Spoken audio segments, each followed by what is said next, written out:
Está começando mais um podcast aqui na Super ITV e hoje nosso convidado é o vereador Roncalli. Todo mundo aqui em Valadares já conhece o Roncalli e quem não conhece vai conhecer hoje a sua história, o que ele se interessou pela política. Ele aqui é do partido do PV, isso mesmo, Roncalli? Isso mesmo. Tudo bem? Tudo jóia, graças a Deus. Muito obrigada. Primeiramente, quero agradecer a oportunidade de estar aqui conversando com você e conversando com o público em geral.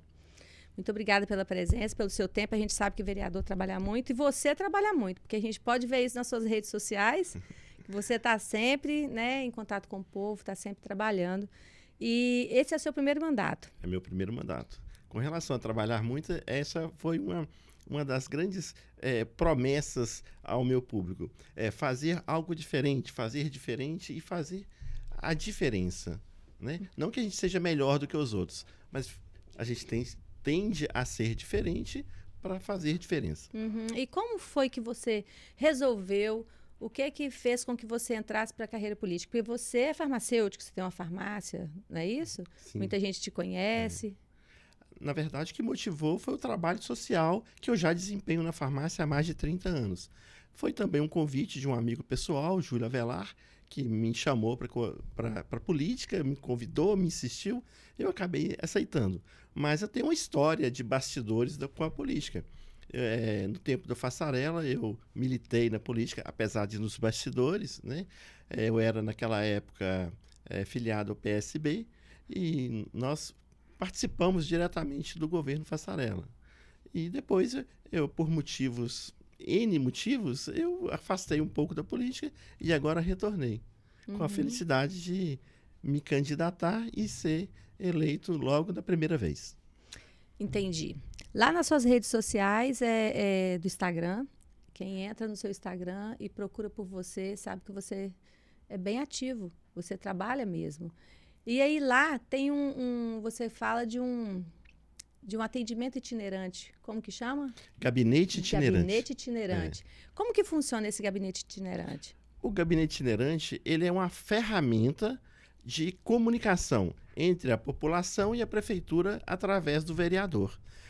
Toda quarta-feira, nós estamos em um bairro. Das 14 às 17, a gente divulga antes, num certo ponto, geralmente um ponto conhecido do bairro, e aí a gente fica ali colhendo as demandas daquele bairro, as necessidades, ouvindo a população, tanto da comunidade quanto também as demandas individuais, né, da população.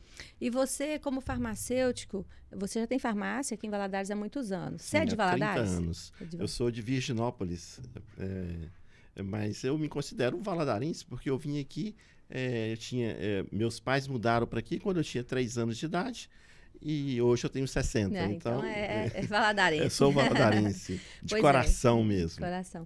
E aí você, como farmacêutico, e você, né, se torna vereador, já atendia a população como farmacêutico e agora como vereador. Qual que é mais fácil? Qual que é mais difícil, na verdade? Ser o farmacêutico atender a população ou ser o vereador? Na verdade, eu acredito que ser vereador é mais difícil, porque como a gente está na iniciativa privada, a gente consegue colher uma demanda e a gente mesmo resolver o problema. Como vereador, o vereador tem certas limitações. A gente não pode, como diz no popular, a gente não tem a caneta na mão. Eu vou fazer. Não, a gente faz parte do Poder Legislativo. O Poder Legislativo tem 3 obrigações básicas, né? Atribuições básicas, que é fiscalizar, fazer leis, legislar e auxiliar o prefeito.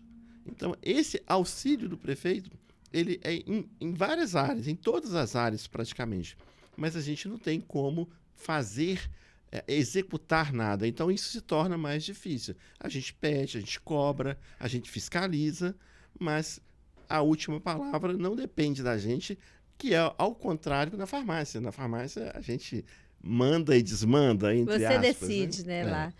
E a questão do prefeito, você falando que não faz nada sozinho, você é da bancada do governo? Sim, na verdade eu sou líder do governo na Câmara. E aí como é que fica? Líder do governo, da bancada do governo, como que faz para cobrar do prefeito? Nós somos 18 vereadores, né? Nós temos uma bancada extensa, uma bancada unida, uma bancada harmoniosa, e isso facilita muito o trabalho do líder. Eu quero deixar aqui bem claro que o líder hoje ele tem um trabalho assim de coordenar a base, que é muito leal, mas isso não impede, não atrapalha a esfera de fiscalização. Eu costumo trabalhar ao pé de ouvido. Eu sou um político que me inspiro na política antiga. Então, assim, eu sempre falo, e já falei com todos os vereadores, com todos, podem checar. A consciência do vereador, ela é intocável. Eu uso a palavra imaculada. Nós não, como líder, a gente não enfia nada a goela abaixo. É tudo conversado, é tudo explicado. Tem dúvida, chama o líder, o secretário de governo, o próprio prefeito. Vamos conversar, vamos debater, vamos esclarecer. Transparência, em primeiro lugar, é a nossa meta, a nossa forma de trabalhar. Então, assim, isso não impede que os 18 vereadores, não só eu como líder, os 18 vereadores, eles têm independência de fiscalizar. E a gente tem um prefeito muito tranquilo, trabalha dentro da legalidade. E isso deixa a gente muito à vontade de dar opinião. O prefeito André é uma pessoa extremamente de diálogo, né? Aceita sugestões, aceita críticas, e é muito bom trabalhar com ele e com os outros 17 vereadores da base. E a gente tem uma harmonia muito, muito grande. E eu tenho falado que eu estou muito feliz e estou muito satisfeito em poder contribuir, e a gente tem realizado muitas coisas. Você fala de 18, vocês são 18, porque 2 é contra a bancada. São 21 vereadores. Tem o presidente, sobra 22. Dois vereadores são da oposição, que é os 2 do PT, a vereadora Gilson, o vereador César, e tem o Juarez Gomes, que ele se diz independente, que é uma pessoa muito correta, ele não faz oposição por oposição, ele sempre está buscando ali, e muitas vezes eu tenho um contato como líder, eu tenho um contato direto com ele, e a gente tem uma relação muito boa, e quando ele vê que a coisa é realmente boa, que ele não tem nenhuma dúvida, nenhum questionamento, ele vota com a base. Então é uma pessoa muito fácil de se conviver, de trabalhar, mesmo não sendo da base. Entendi. Nas suas redes sociais também a gente vê lá que você, dos seus discursos, das coisas que você já falou, você fala que existem vários Roncalhos, não é só um. Explica isso aí pra gente, por que isso? Na verdade, eu trabalho de branco, né? Então, as pessoas falam assim, o Roncalho hoje não tá de branco. E na Câmara eu vou de terno. Então, assim, mas eu sou vários Roncalhos. Eu sou o Roncalho pai, eu tenho uma filha, Maria Antônia, que eu mando um beijo para ela agora. Eu sou o marido, né? O marido da Andréia, que também manda um beijo para ela, senão ela me puxa a orelha. Eu sou o farmacêutico, eu sou o chefe, eu sou o chefe da farmácia, eu sou o vereador, sou o líder de governo. Então, são várias atribuições. Em uma pessoa só, mas com várias atribuições. Entendi. Por isso eu brinco assim, eu não sou um Roncalho só, são vários Roncalhos. Uma hora eu tô de branco, outra hora eu tô de terno, outra hora eu tô de bermuda, então a gente não... São várias ações, mas a essência, né? É uma só. A essência é o cuidar da família, cuidar da sociedade, cuidar da empresa, cuidar do cliente, cuidar da saúde.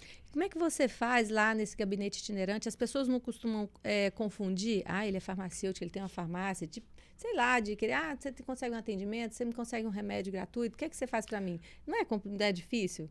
Eu vou falar uma coisa aqui que as pessoas geralmente não acreditam. Nunca me pediram um comprimido de graça. Difícil acreditar mesmo. Eu sei que é difícil, nunca me pediram. Mas é uma questão de postura. Primeiro que a gente não compra voto. Voto é conquistado. Conquistado, principalmente no meu caso, através de trabalho prestado. Isso aí é fantástico, e isso aí eu falo assim, eu posso ser uma referência. Trabalho prestado há 30 anos. E aí a gente conquista respeito, conquista... Já me pediram, você podia me dar uma ajuda, uma passagem de ônibus? Não, isso é ilegal. É ilegal. Eu não vou te dar porque eu não quero. Porque é ilegal. Como vereador, eu não posso fazer isso. Que pode ter uma denúncia. A pessoa É, pede, você dá e ainda isso, só e aí sofre a depois denúncia, né? não Porque tem a antiga motivo. política E era você assim, abre né? precedentes, sabe? Você abre a porteira. Aí um Aquela conta pro outro, coisa, ele me deu. passou Então um vai dar para mim boi, também. onde passa um boi, passa a manada toda. Então, assim, desde o início, eu treinei todos os meus colaboradores para que cortasse isso, chega lá, eles mesmos não deixam chegar a mim, já filtram. Roncalli não faz isso. Isso é ilegal, ele é vereador, ele não pode fazer isso mais. Posso te dar um desconto especial até? Posso te dar um desconto? Não tem, né? Você está precisando? Vamos ver o que a gente pode. Se a margem aqui dá para me te dar um desconto mais gratificante, mais generoso? Posso, mas te dar o remédio, não posso. É porque ainda a gente costuma ver essa política antiga, né? Que era a troca de... Né? Nem troca de voto, mas eu falo assim, de favores. Isso. Você me dá isso, você me dá aquilo. A gente ainda vê nas cidades menores, a gente consegue ainda... E isso, vou falar para você, não funciona mais. Não funciona. Quem quiser ser eleito através disso, a gente tem exemplos, conhece exemplos, e quem recebe muito não dá valor. Então, não funciona. E você fala também que a política tem que deixar de ser só para pessoas más, né? Que as pessoas boas têm que entrar na política e fazer a diferença, e fazer mais, e fazer melhor. Né? E aí, você via ou vê ainda a política dessa maneira? Sem sombra de dúvida. E tem uma outra questão que as pessoas me perguntam muito. Eu tenho até uma crônica feita no Jornal da Cidade, que eu escrevo no Jornal da Cidade, de 15 em 15 dias, aos domingos. Política e religião, né? Podem? Sim, lógico que podem. A política, a religião, ela completa o político. Um político sem religião, ele tem grande chance de ser um político... ser religião que eu falo, de temor a Deus, porque tem muita gente que são ateias e que são também super éticos, e não estou dizendo nesse ponto de vista, mas a religião e a política, ela pode ser convergir no freio de mão para o político em si, e a religião tem como um dos objetivos é tornar a pessoa mais humana e mais sensível, uma pessoa melhor. Sendo uma pessoa melhor, ele vai se tornar um político melhor. A política não pode ser... O pessoal fala assim, quando eu fui... Dá só um exemplo. Quando eu fui me candidatar, muitos amigos eu perguntava, gosto muito de opinião, o que você acha? Posso? Devo? Não? Eu disse, não vai não, política é coisa ruim, política é sujo, política... Mas isso não mudou a minha ideia, porque a gente não pode deixar os maus dominarem, né? Se existe isso, e isso existe, não é só na política, a gente vê padres, pastores, médicos, advogados trabalhando de forma errada. Então, assim, o mal é próprio da humanidade. Então, a gente pode contribuir, está em todo lugar. Ele é natural, assim como o bem, o mal também está. Mas se a gente é do bem, luta pela transparência, pela ética, pela humanidade, pela dignidade das pessoas, esse que valoriza isso que tem que estar na política. Porque em Valadares também, né, antes de você, né, a gente viu aí escândalos no SAI, né, na prefeitura também, Sim. né, a gente viu acontecendo né, coisas absurdas aí com vereadores. Então, você pegou já um caminho que não estava muito bom, né? Então, você começa querendo fazer a diferença. A política em si, e não o pessoal acha que é só no Brasil, não é. É uma coisa do mundo inteiro, é da história da humanidade. O político, ele tem essa imagem, já foi construída essa imagem, mesmo porque eu acho que, às vezes, o mal é mais divulgado do que o bem. Você vê, a própria mídia, ela não divulga... eu acho que dá mais ibope você divulgar o que é ruim. Que é ruim. Né? Isso é o que a gente, no senso comum, faz a gente pensar isso. o desastre, o mal, aquilo que é ruim, ele dá mais, ele vende mais do Então, que a notícia aquilo. boa do que o político faz quase não se vê. Quase Mas não se faz vê. alguma coisa errada para ver se... Aí né? é. Porque Isso você fala também que a política, ela não é... O político não é uma profissão ser político, é uma missão. Você fala sobre isso também. Sem dúvida. Política... Porque não é fácil ser político, não é fácil ser vereador quando você trabalha direito. E a política é uma forma de... A política partidária, né? Que política a gente faz toda hora, em casa, no trabalho, né? Mas a política partidária, a política da administração pública, o objetivo dela é servir ao povo, né? Trabalhar para o povo e ao povo prestar contas.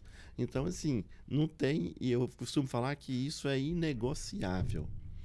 Política não é profissão, é uma missão.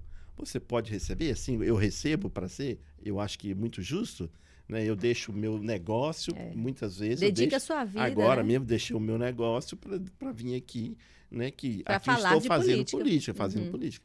Então, assim, é mais do que justo. Um salário, não vejo nada de mal, nada de antiético e de moral nisso. O vereador, o deputado, o presidente, todos nós temos que realmente ser remunerados. E é mais uma forma de você ter obrigação de fazer aquilo bem feito, bem feito. Então, Até mesmo assim, porque você ouve, tem o tempo de escuta, de ouvir e ainda tentar resolver aquele problema. Então, isso custa tempo, então, né? quem tem um mandato, ele está no mandato, ele não é o mandato, ele está momentaneamente naquele mandato e não deve ser profissão. É a sua primeira vez, 3 anos já, passa rápido, ano que vem Passa já muito é rápido. ano poliano de novo, de tentar, você vai tentar de novo a eleição ano Sim, que vem? hoje tá meu sendo bom trabalho? objetivo é ser reeleito. Reeleito. Né? Com a graça de Deus e me dando saúde, me dando condições psicológicas, emocionais, financeiras, certamente eu vou me candidatar sou um pré-candidato, né? Pré-candidato. Passa rápido, daqui a um ano já está aí todo mundo falando de política. A gente fala de política o tempo todo, mas ano que vem vai ser mais ainda. E aí, para muitas pessoas que não te conhecem ainda, algumas que não te conhecem ainda, seus projetos, que são 3 anos, parece muito, mas é pouco tempo, porque passa muito rápido. Você entrou e com certeza pensa em um monte de coisas para melhorar na cidade, melhorar o povo, sabe que as coisas são devagar, não tem dinheiro para tudo. E como que está aí seus projetos? O que é que você já colocou em pauta, que está ainda, foi aprovado, o que é que não foi? Como é que está? Ao contrário do que muita gente pensa, que o melhor vereador é aquele que propôs mais projetos de lei, isso, na verdade, é uma enganação, entre aspas, né? É um engano, não é enganação, é um engano. O vereador tem 3 atribuições, como eu disse: fiscalizar, legislar e auxiliar o executivo. Essas são os pilares da vereança, né? Então, assim, leis no Brasil nós temos demais. Então, não estou aqui puxando sardinha para o meu lado. Eu tenho 14 projetos de lei tramitando na Câmara, sendo que um foi aprovado e 2 estão em fase já bem adiantada, aprovado na Câmara, mas precisa da sanção, né, do Executivo. Né? O projeto que mais deu fala assim, Ibope, foi um projeto que eu fiz junto com o Paulinho Costa, um projeto que prevê medidas para a segurança na educação, né? Foi muito divulgado pela mídia. Se tem segurança na portaria da escola? Na portaria, né? Depois daqueles atentados lá no sul do Brasil. E foi aprovado? Né? Foi aprovado na Câmara e está nas mãos do Executivo para sancionar, ou, no caso, vetar, a gente não sabe. Tudo é muito administrativo, é uma decisão administrativa, não é política mais. A parte política, né, já foi vencida. Agora é preciso ver se tem condições de colocar em prática, que também não adianta ser aprovado e não colocar em prática. Então, a gente tem essa visão bem tranquila, mas o outro projeto que foi aprovado, já virou lei, com relação à segurança dentro de condomínios, preservando principalmente, objetivando principalmente a violência doméstica, onde o síndico de todos os condomínios do município, ao menor sinal de violência doméstica, ou seja, gritos, barulhos, discussões, ele é obrigado a chamar a polícia, né? Fazer a representação daquele fato, mesmo que tenha dúvida, mas na dúvida ele é obrigado pela lei em acionar as forças policiais. Entendi. Vamos falar de Valadares, então? Vamos. Esse ano, Valadares ficou aí em pauta, acho que principalmente por causa dos buracos. Era muito buraco nessa cidade, início de ano, todo mundo reclamando. E nas principais vias. Hoje, Valadares, o que você acha assim, que o maior problema de Valadares hoje? Que tinha que ser resolvido assim, que não tem jeito. Eu acho que tem vários problemas, mas não existe um grande problema em Valadares. Não existe. Ao contrário, que às vezes muita gente quer, é natural que as pessoas reclamem. A reclamação, ela tem um vértice diferente. A reclamação é cobrança, não é simplesmente a reclamação. Às vezes, os buracos. As pessoas têm que entender que Valadares não é a administração do André. A administração nós temos aí Ronaldo Perim, Mourão, Elisa, Fassarella. Então, todo problema que tem hoje de estrutural, saneamento básico, tudo, ele é histórico, ele não é de hoje. Então, o prefeito de hoje não tem condições de resolver o que historicamente já está instalado, né? Valadares hoje, pouca gente sabe que tem mais de 200 bairros. Eu achei que era 180. 180, o último censo parece em 2015 era 180. Você procurar no Google, vai aparecer 183 em 2015. Fazer uma pesquisa no Google. Mas não é assim, já é mais de 200. A última informação que eu tive da Secretaria de Planejamento eram 215. E depois porque Valadares é plano, não para de crescer, né? Vai para os lados. E as questões do modismo dos loteamentos, né? Inclusive, a Câmara é muito preocupada com isso. Então, assim, agora você imagina quanto que é a malha rodoviária. Então, não tem como a prefeitura gastar todo o seu arrecadação tampando buraco. É uma coisa que tem que fazer dia a dia, dia a dia, dia a dia. O prefeito André está para descer, né? A gente fala descer porque a Câmara é embaixo e o quarto andar, que é o gabinete do prefeito em cima. Então, está para descer um projeto de lei transformando em políticas públicas a operação tapa-buraco. O que representa isso? Quando a gente for fazer o orçamento para o ano que vem, uma quantia certa vai ter que ser destinada obrigatoriamente para tampar buraco. Para quê? Para ao longo dos anos não deixar acumular mais. Daqui a 10, 15 anos, nós vamos ter uma malha rodoviária extremamente boa.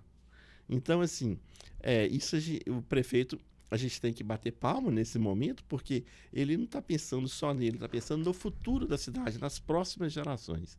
Então, isso é muito bacana. Não tem como a gente colocar nas costas do prefeito atual um problema histórico. Então, assim, tem um projeto, né, de Valadares 100% calçada, né? Até dezembro do ano que vem, certamente isso vai ser cumprido, né, pelo planejamento. Agora, tem que ter um planejamento e cada rua no momento. Não dá para fazer. Tudo ao mesmo tempo. Tem uma rua lá, que eu vou dar um exemplo, que é uma rua que tenho muitos amigos morando na rua, no Trevo, Rua 20. Precisa de calçamento, precisa fazer uma obra lá de um muro de arrimo, uma obra mais cara. O pessoal coloca, cara, quanto que vai fazer? A gente sabe que tem um planejamento. Não dá para parar uma obra e fazer outra. Então, as pessoas ficam cobrando. A JK, que foi reformulada hoje, a rua conhecida como a Rua da Esso, que foi totalmente reformulada, era um caos, era era um ícone do buraco da cidade, aquela rua. Hoje a rua está totalmente pavimentada, asfaltada, uma obra assim de grande qualidade. Então, todo mundo, o prefeito quer que a minha rua seja asfaltada, que a sua rua seja asfaltada. Inclusive, ele quer que as ruas sejam asfaltadas uma coisa também, natural, né? Porque ele roda coisa... na cidade, ele mora aqui, ele está rodando. Pensou, ele também quer ser beneficiado. Se ele pudesse... se ele pudesse calçar todas as ruas, lógico que ele ia calçar, né? Ia ficar na história, uma coisa. Só que isso é a administração. É dinheiro, é recurso, não tem como fazer. E não pode abrir outro bairro, porque senão não vai ser 100% pavimentada nunca. Porque acaba de fazer o último bairro e começa mais um bairro e não acaba. Os loteamentos, principalmente, eles já têm que ser entregues, né? Já tem a lei falando disso, né? Com calçamento, toda a infraestrutura. E por falar nisso, o povo fala também um pouco do hospital regional, agora o hospital vai começar a reforma dele novamente, o pessoal tem falado muito mal da saúde, fala também um pouco da educação, tem morador de rua, não consegue resolver o problema de morador de rua. Então, assim, Valadares é uma cidade polo grande, vem várias cidades para cá e o problema fica todo aqui, né? Para um prefeito só resolver. Né? Isso é a grande realidade de Valadares. A cidade é polo, tem ônus e bônus, né? Infelizmente, e a gente precisa ter não um olhar de misericórdia, não é isso que eu estou falando, mas um olhar de entendimento. Que isso a origem do problema, muitas vezes, é esse, o problema da saúde. 40% estou falando agora, nesse momento, né? 40% dos pacientes que estão internados no hospital regional é de fora da cidade. Não é munícipes valadarenses. Que não seria responsabilidade da prefeitura. Não seria. E também não pode negar. Não pode, porque a própria Constituição fala que é dever do Estado. E aí Estado é município, Estado e federação... da assistência à saúde. É um problema que você não consegue resolver. Também, né? Mas isso aí, sabe o que eu penso muitas vezes? Que isso não é divulgado. As pessoas não sabem disso. Porque quando elas cobram do prefeito, a saúde está isso e aquilo. Quem fala que isso está acontecendo? Onde é falado? Mas da educação está faltando isso e isso. Quem fala? Não está vindo E aqui eu não estou aqui só para defender o prefeito André. Porque você está perto, você está vendo o que está acontecendo, né? De ter ciência das coisas. Às vezes tomam uma decisão impopular. Decisão impopular para o político é uma coisa assim, o cara fica 3 noites sem dormir pensando que se vai fazer aquilo. O pessoal fala assim, não tem alimento mais para o enfermeiro. Gente, aquilo foi uma decisão tão difícil, tão amarga, mas que ou era jeito. Aquilo ou era... Ou a coisa ia desandar para outro lado.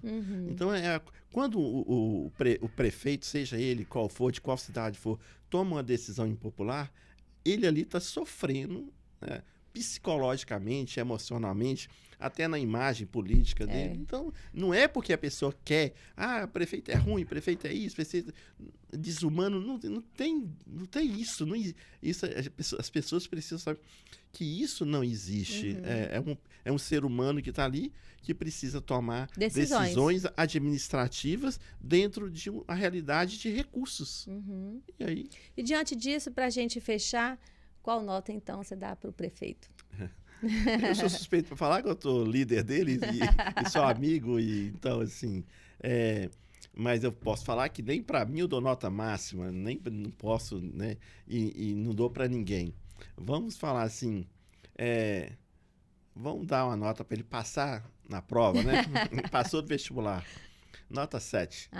Beleza. Que bom. É isso aí, Roncalli. Muito obrigada pela sua participação. Viu que meia hora passa muito rápido. Meia hora. E para político, meia hora é muito pouco para conversar. Dá para a gente só começar o assunto, a gente não consegue aprofundar nas situações, porque na cidade realmente tem mais problema do que coisas mas me chama para voltar de novo. Sim, vamos. A nossa pauta está aí para todos os vereadores estarem aqui, né? Isso é muito importante. Isso é muito importante. Dar o espaço, né? O espaço tem que ser democrático, tem que ser igualitário. Isso é bacana. Quero deixar aqui os parabéns para você. O Toninho Coelho não está aqui hoje, mas ele não pôde eu deixo um abraço para ele. Ele até falou, nossa, mas o Roncalli hoje eu confirmando com ele, nossa, o Roncalli hoje até meu parente, eu queria estar lá, mandou um abraço para ele. Do mesmo tronco familiar, Falou. Então isso me orgulha muito, né? Nós temos uma história, a nossa família tem uma história em Valadares. A família Coelho diz que a família Coelho gosta de mandar muito. Aí você vai na cidade e todo lugar tem um coelho, todo né? Lugar tem um coelho. Então, assim, isso é bacana. E eu quero deixar aqui meu abraço a todos vocês. Muito obrigado pela audiência, muito obrigado por me ouvir falar. E a você, um grande abraço. E a gente vai te chamar de novo aqui. Tá, estou à disposição. Então tá bom, muito obrigada. E a gente vai ficando por aqui com mais um podcast aqui da Superi TV, né, da Superi Telecom. Até semana que vem. Tchau.